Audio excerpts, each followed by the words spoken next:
Bem, então vamos dar continuidade.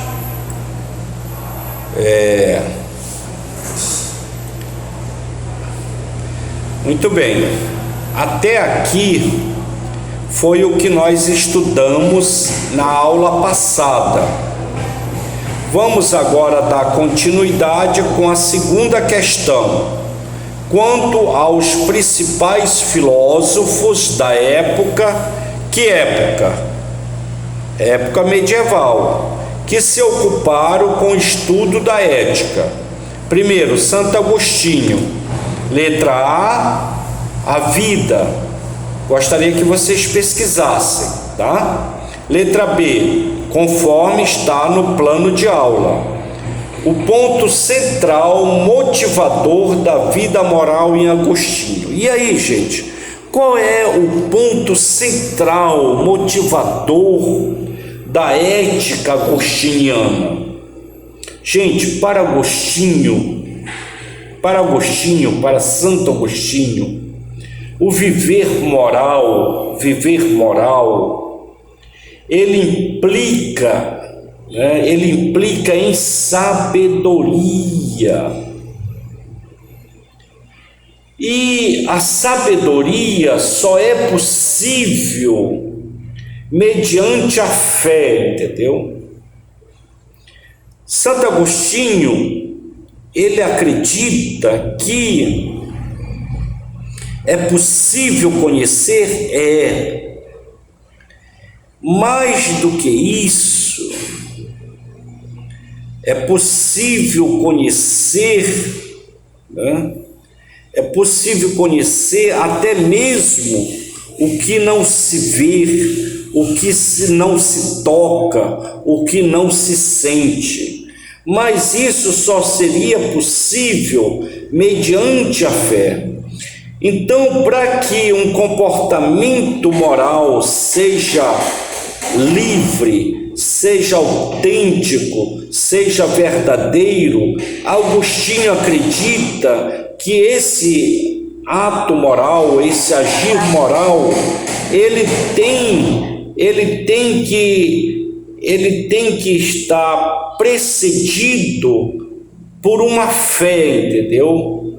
Porque só a fé nos torna pessoas sábias, né?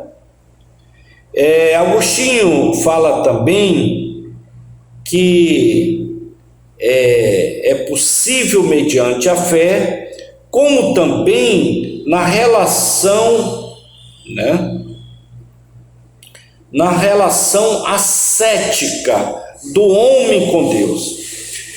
Então, só através da fé e dessa relação ascética do homem com Deus. O que é ascetismo? Procure pesquisar, anotem aí. Ascetismo. Só a partir da fé e dessa atitude ascética é que você estaria agindo moralmente, eticamente, entendeu? Isso para Santo Agostinho.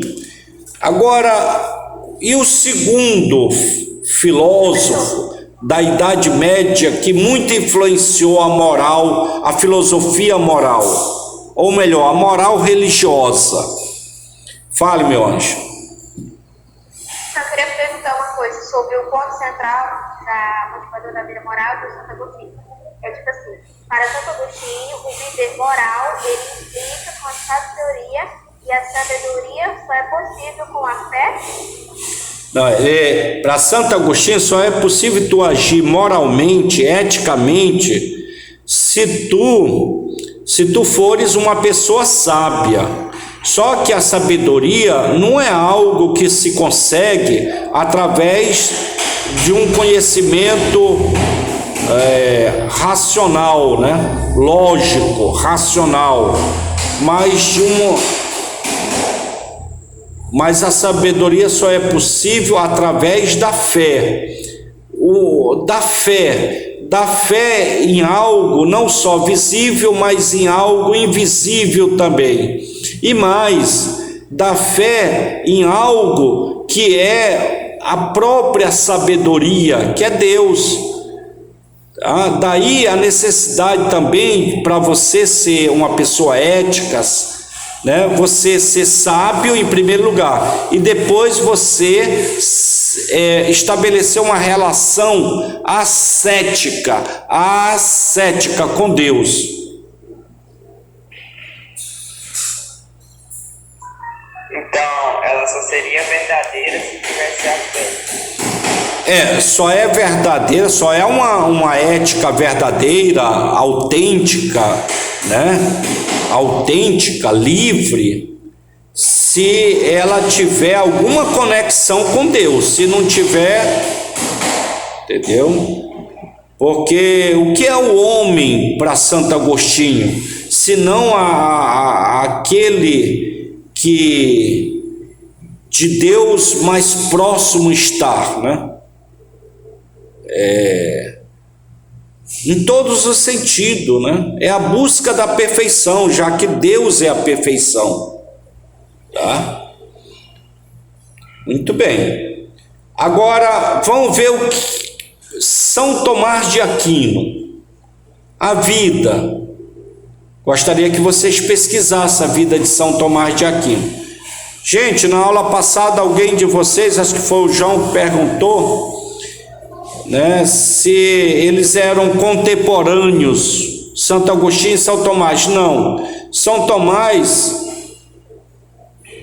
é de 1200, Santo Agostinho é de 300 e poucos depois de Cristo, depois de Jesus Cristo. E aí, professor, para São Tomás de Aquino, qual é o ponto central, motivador da vida moral?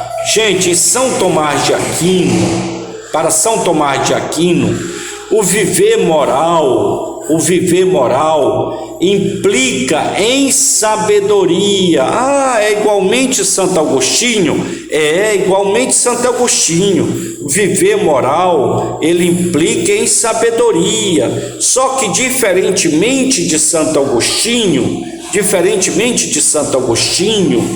o viver moral, né? O viver moral, ou melhor, a sabedoria, ela, diferentemente de Santo Agostinho, ela não implica na fé, e muito pelo contrário, a mesma sabedoria só é possível mediante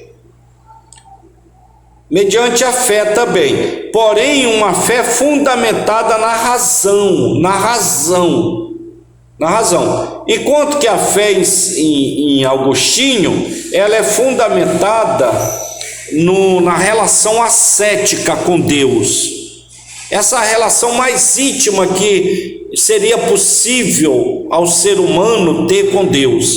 Isso é a relação ascética. Já em São Tomás de Aquino, para você agir eticamente, e para que essa ética seja autêntica, verdadeira, é preciso que você seja sábio. E para você ser sábio, implica em quê? Na fé, em Santo Agostinho. Em São Tomás de Aquino também, na fé. Só que em Santo Agostinho, essa fé, ela tem como chão a relação ascética com Deus. Já em São Tomás de Aquino, essa fé, ela tem como chão, como base, né, a razão, entendeu? A razão. É por isso, gente, que a Igreja Católica, diferentemente das igrejas evangélicas, ela é uma igreja assim que é muito voltada para o estudo, para a ciência, né? Para a teologia. Tanto é que um padre, para ser padre, tem que estudar muito, né? Tem que estudar filosofia, né?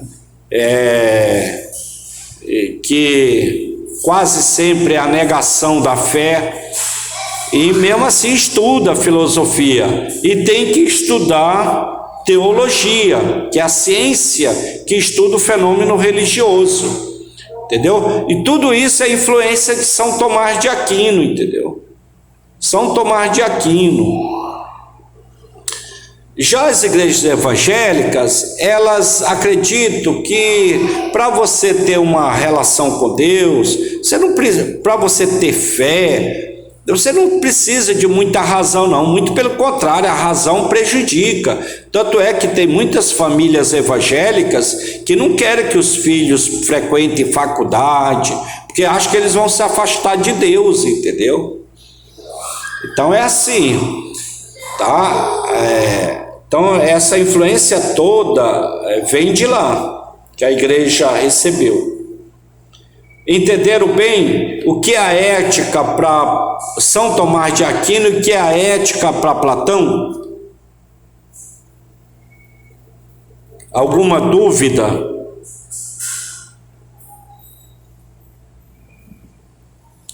Muito bem. Agora vamos para a terceira questão. Terceira questão, Analice. Terceira questão, Saori. Talita. Carlos Eduardo. Terceira questão. Quanto à centralidade da filosofia moral no mundo medieval. Quanto à centralidade da filosofia moral.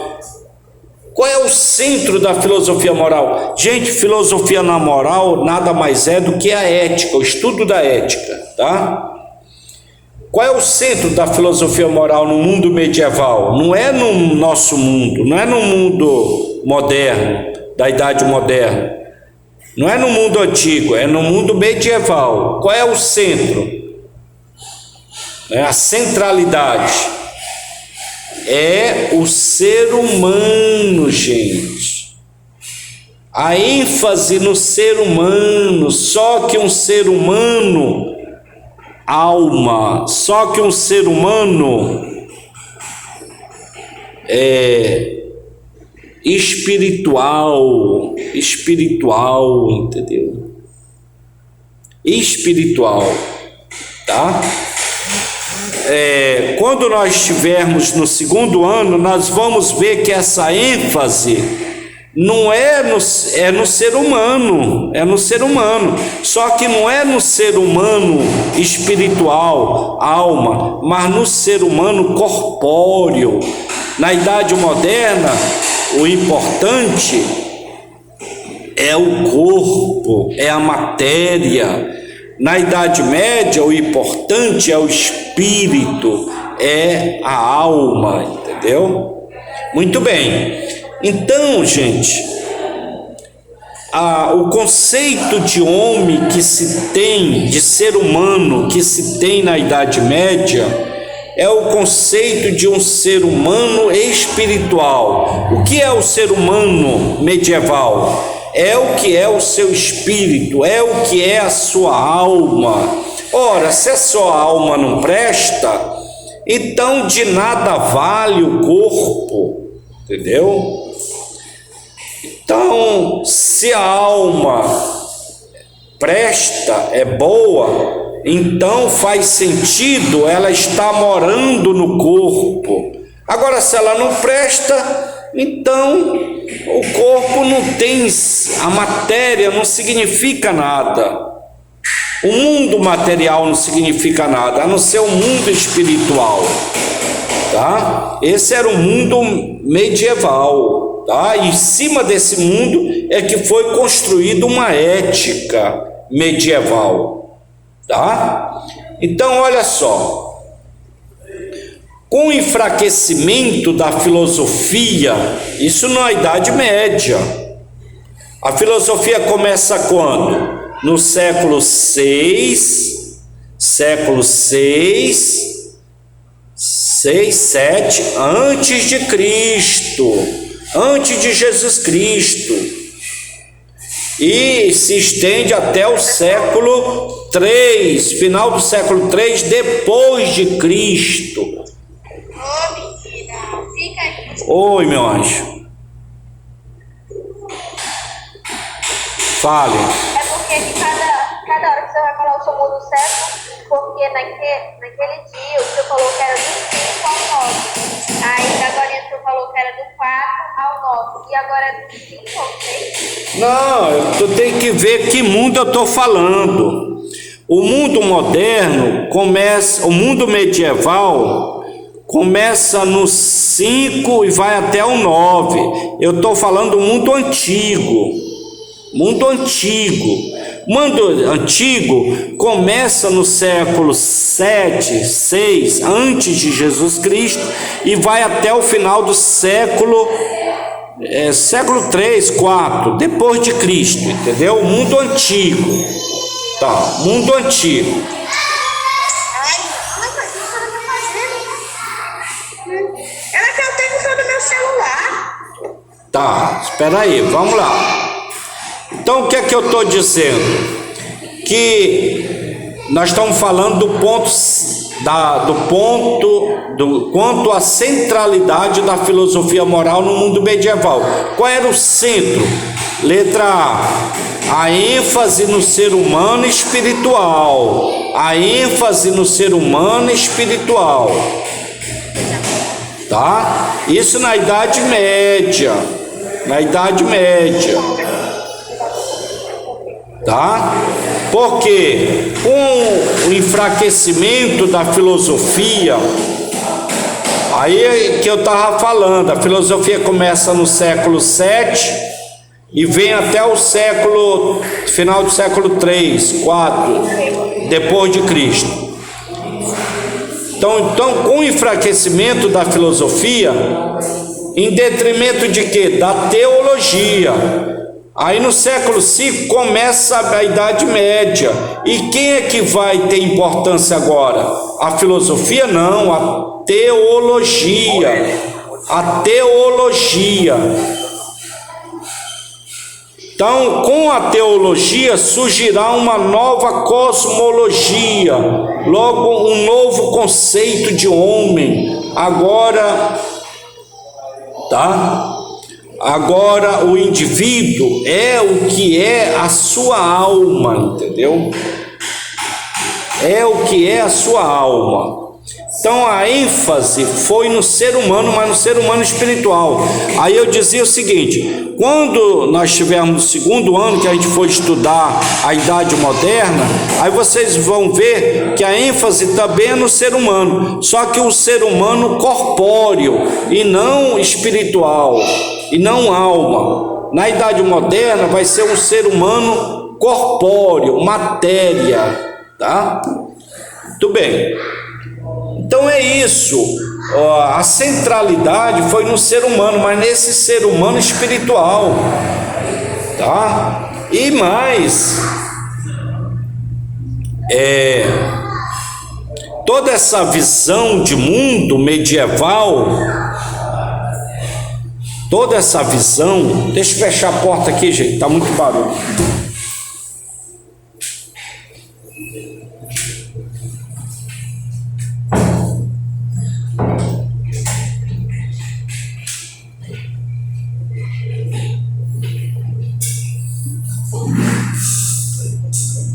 Toda essa visão do ser humano espiritual, ela vai estar sendo, diríamos assim, fundamentada num sistema que a gente chama de racionalismo metafísico. Esse racionalismo metafísico, ele começa a influenciar o homem, né? O ser humano, desde o início da filosofia, desde o início dessa nova ciência que é a filosofia, dessa ciência das ciências, né? E vai até o final da Idade Média. esse racionalismo metafísico. Mas o que é esse racionalismo metafísico, professor? Gente, é esse conhecimento do ser, seja o que for, do mundo, da realidade, das coisas, a partir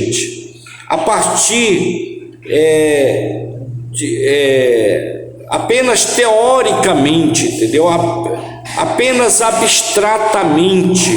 Então, por exemplo, quando alguém fala de Deus para ti, ele está falando de Deus de uma forma concreta? Não, ele está falando de uma forma metafísica, de uma forma abstrata, de uma forma formal, entendeu? Abstrata, tá? Então, o que acontece? Acontece que esse sistema que a gente chama de racionalismo metafísico, né, era o sistema que fundamentou todas as teorias desde do surgimento da filosofia até o início da Idade Moderna. Influenciou. Aí quando nós chegamos na Idade Moderna, mais precisamente no século XVII, surgiu uma nova ciência, que foi a física, a química e a biologia. Aí sim, mas só surgiu porque esse sistema racionalista metafísico, ele deixou de existir, ele perdeu a credibilidade, perdeu as forças, em detrimento de quê? De um novo sistema que a gente chama de empirismo em inglês.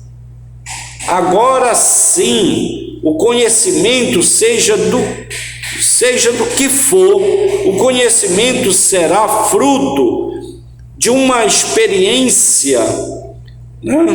Vai ser fruto de uma experiência que é palpável, que é física e não mais abstrata. Porque quando eu falo de Deus, eu falo apenas abstratamente, entendeu? Eu não tenho nenhuma prova concreta, material, para falar de Deus, porque eu nunca o vi, eu nunca peguei, eu nunca senti, entendeu? Então é isso. Bem, eu estou falando tudo isso para vocês perceberem que no mundo medieval, o agir humano, a ética humana, ela vai ser fortemente influenciada, né, por esse sistema que a gente chama de racionalismo,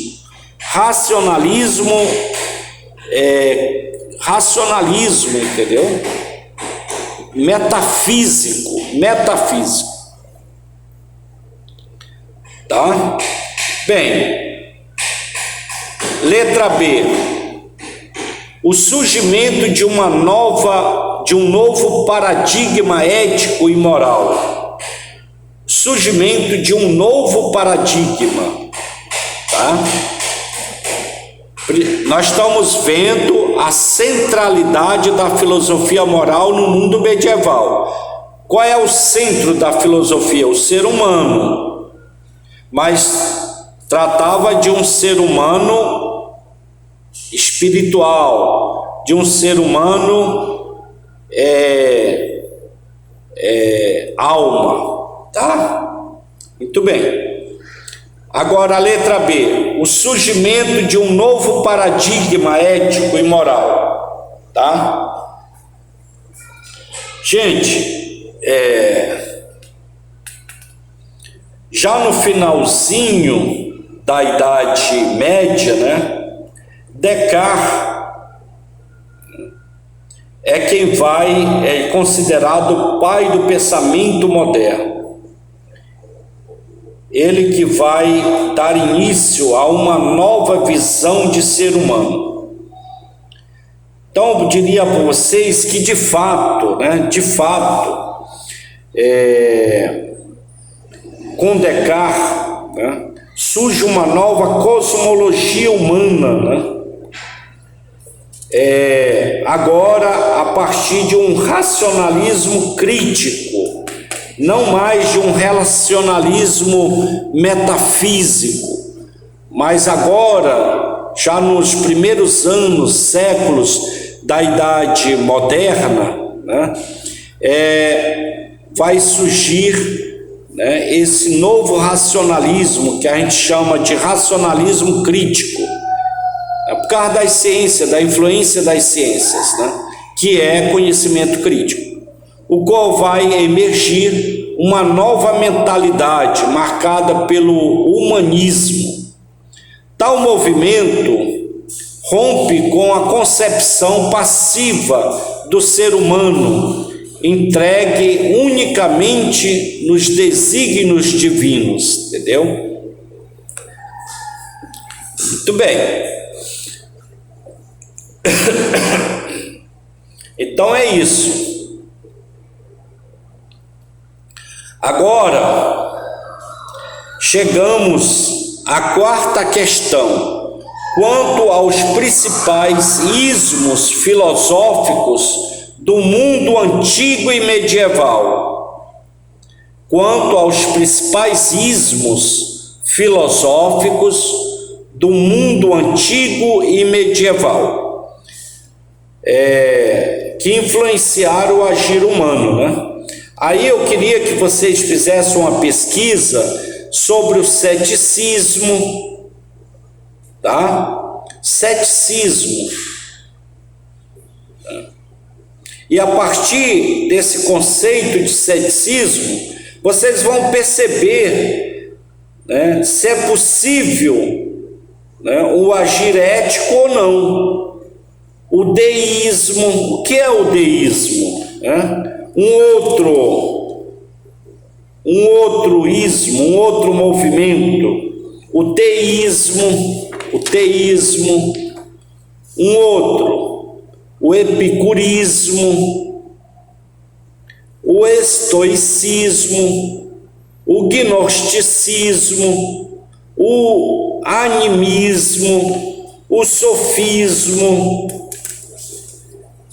o hedonismo, o helenismo, o determinismo e o indeterminismo, e o indeterminismo ou livre-arbítrio, tá? Isso é para vocês pesquisarem,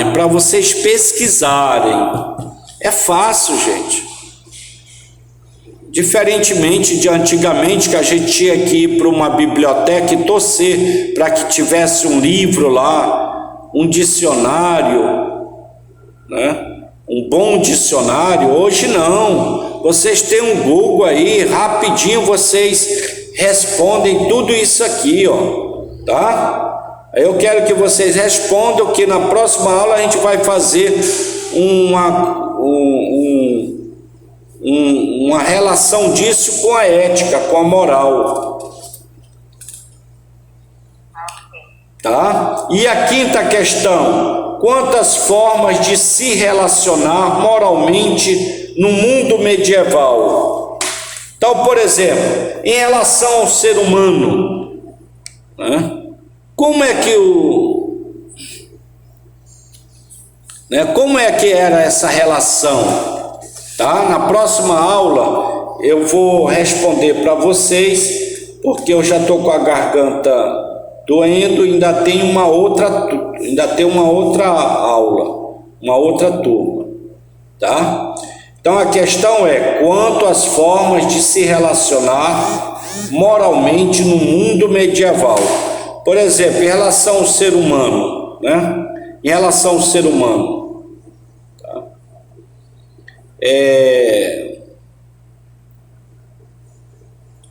o conceito de ser humano era muito restrito. O conceito de gênero, né?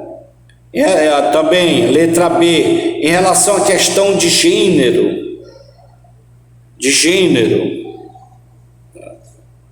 no mundo medieval,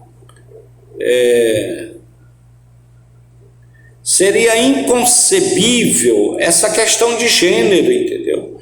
Homem é homem, mulher é mulher, entendeu?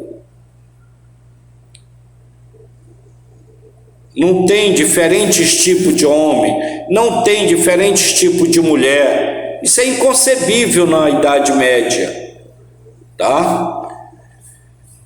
E não vamos nós aqui querer que eles tivessem todo o entendimento que nós temos hoje, porque não dá, o tempo são os outros, o seu tempo é o que são é o que tu tens para viver, entendeu? A natureza é outra, o espaço é outro, o mundo é outro, tudo é outro, entendeu? Em relação à liberdade religiosa, entendeu?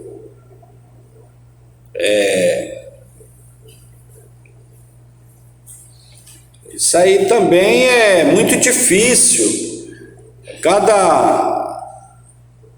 Cada religião no seu quadrado, entendeu? Não existia uma relação saudável entre as religiões. Em relação ao trato com o ser criança, né? As crianças também, entendeu? As crianças,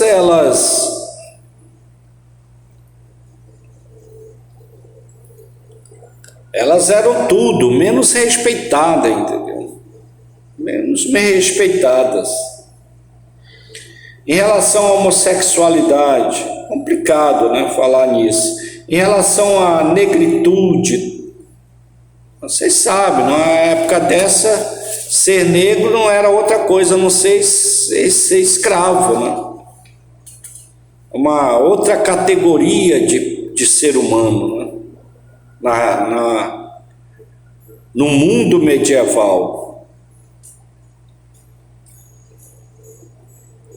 A questão mas o mundo era assim, mas e a ética medieval? Também era assim? Pior que era, entendeu? Ao menos em tese. Melhor, na prática. Em tese não, poderia ter alguns valores cristãos, mas na prática, em relação ao trabalho, tudo é diferente, entendeu? E para pior, não é para melhor não. Por isso que as pessoas falam, o mundo está perdido, não tem mais salvação, acabou. Você tem que perguntar para essa pessoa em que aspecto ela